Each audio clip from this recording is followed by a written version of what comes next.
বয়া আমি বয়া যিটো ডেগত ডিষ্টিলেশ্যন ইউনিটত সিজাওঁ সেইটো এনেকৈ সৰু সৰুকৈ প্ৰথমতে কাটি লওঁ।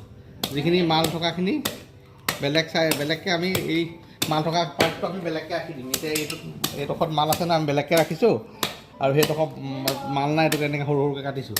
কাটি আনি আমি এনেকৈ 500 কেজি 600 কেজি আমি এই পকা টেংকি আছে তাত আমি ভিজামগৈ। পকা টেংকিটো চাওঁগৈ আহা।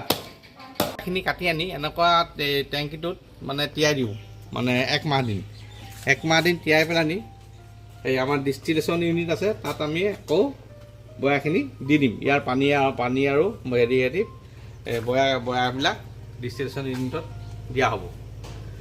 তাৰপিছত ইউনিটটো আমাৰ 500 কেজি কেপাচিটি। ইয়াত আমি 900 কেজি বয়া গেলি থকা বয়া মানে দি দিয়া হয়। 1 মাহ দিন বয়াটো গেলাৰ পিছত ইয়াত আমি আকৌ ভৰাই দিওঁ, ঢাকনাখন খুলি লৈ।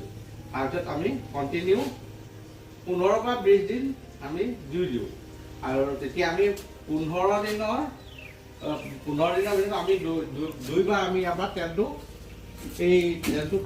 এই সৰু বগবা আছে, সৰু বগবা পিছফালে দেখিছে যে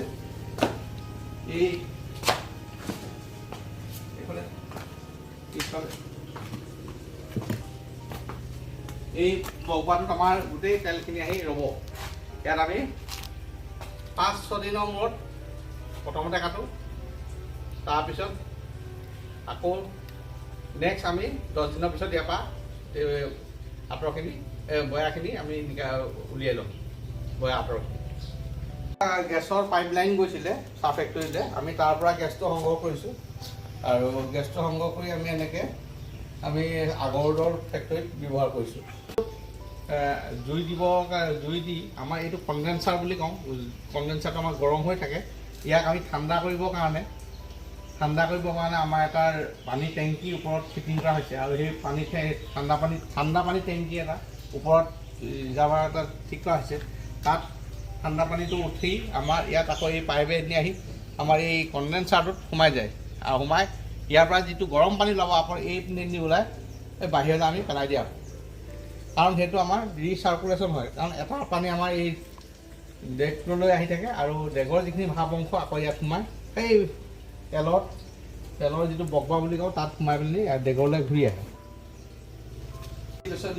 এইটো কাৰণে আমাৰ এটা পানী ৰিজাৰ্ভাৰ লাগে। আৰু ৰিজাৰ্ভাৰটো এইটো কাৰণে লাগে, আমাৰ যেতিয়া ইয়াত বেছি ভাপ হৈ যায় আমাৰ কণ্ডেনচাৰ কওঁ, আমিতো কণ্ডেনচাৰ বুলি কওঁ। কণ্ডেনচাৰটো মানে আগতে আমি টেংকি কৰিছিলোঁ, আজিকালি আধুনিক নিউ চিষ্টেম।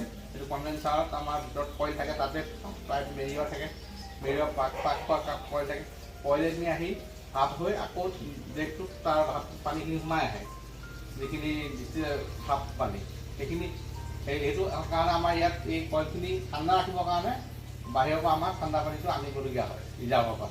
আৰু যিখিনি পানী গৰম হৈ যায়, গৰম পানীখিনি আমি আকৌ এই পিনেদি এনেকৈ ওলাই বাহিৰলৈ গুচি যায়। যিহেতু আমাৰ এই বস্তুটো আমি ইমানটো পৰ্যন্ত ঠাণ্ডাই ৰাখিব লাগিব, নহ'লে আমাৰ ইয়াৰ যিখিনি আগৰ অইলখিনি বেয়া হোৱাৰ সম্ভাৱনা থাকে। সেইকাৰণে এইটো ঠাণ্ডা কৰি ৰখাটো এইটো জৰুৰী প্ৰয়োজনীয়।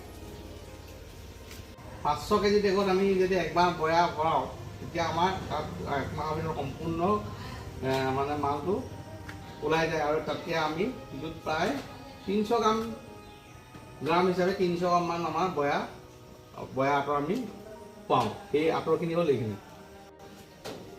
এইখিনিকে আমি বয়া আঁতৰ বুলি কওঁ, বগা আদি।